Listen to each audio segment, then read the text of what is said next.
Productivity apps 2018.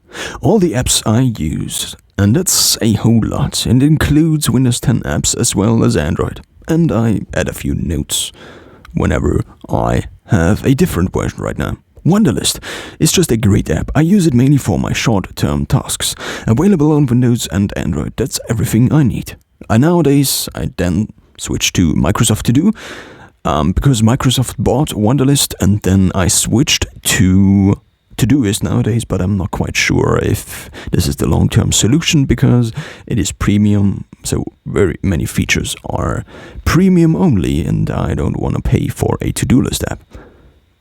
Evernote. The problem with the free version of this app is that you can only be logged in with 2 devices, and on Android it's not the fastest app in the universe. Apart from that, great for taking notes. You could use the Pro version to store all your documents in and even organize them, but there is nothing in for me in that approach. Haven't quite figured out OneNote yet. That may also be a reason why I still use it.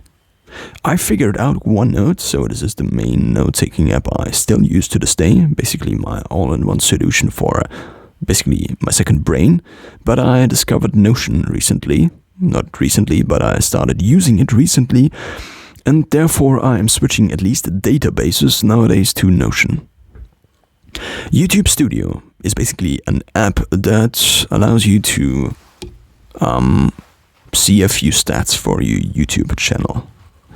Microstocker, probably the best app to track your stock photography income of multiple agencies, allows you to log into Shutterstock and others and sums up your total income, but the free versions only allow a few agencies. So this is for stock photography.